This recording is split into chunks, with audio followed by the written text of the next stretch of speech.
Je suis M. Ongbe, professeur de physique-chimie. Le cours de 3e d'aujourd'hui portera sur les forces.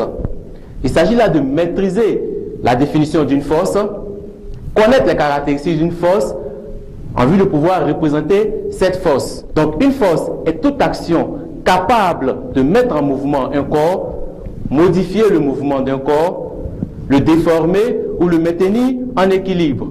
L'unité internationale de mesure de la force est le Newton. Donner les caractéristiques d'une force, c'est donner dans un premier temps son point d'application, donner sa direction, son sens et sa norme ou valeur. Donc comme exemple, nous allons donner les caractéristiques du poids. Je rappelle que le poids est une force d'attraction exercée par la Terre sur un objet. Donc son point d'application est le centre de gravité de ce solide. Ensuite, la direction, c'est la verticale. Le sens, le poids est dirigé du haut vers le bas. Et comme intensité, on a vu dans le chapitre précédent que le poids est égal à la masse multipliée par l'intensité de pesanteur. Donc P égale à M multiplié par G. Comme exemple de force, nous avons la poussée d'Archimède. La poussée d'Archimède est la force exercée par tout liquide ou tout fluide immergé en son sein. Quand vous plongez par exemple un morceau de bois dans l'eau, c'est cette force-là qui empêche le morceau de bois de couler jusqu'au fond. Donc la poussée d'Archimède est égale au poids réel de l'objet moins le poids apparent. Le poids apparent, c'est-à-dire le poids, sinon la valeur donnée par le dynamomètre lorsque le solide est dans le liquide.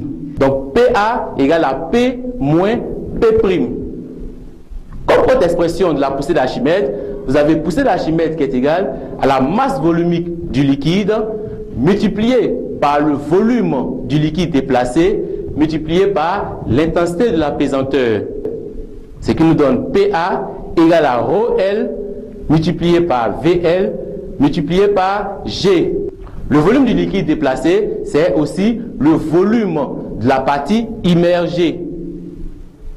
Et pour finir, nous allons déterminer les caractéristiques de la poussée d'Archimède. La poussée d'Archimède étant la poussée du liquide sur l'objet, son point d'application, c'est le centre de poussée. Ensuite, la direction, la verticale. Et puisqu'elle fait remonter l'objet, donc le sens c'est vers le haut. Et comme intensité, vous avez les différentes valeurs qu'on avait déterminées au départ. C'est-à-dire PA égale à P moins P'. Ou encore PA égale à ρL multiplié par VL multiplié par G. Ainsi prend fin le cours d'aujourd'hui. Succès assuré.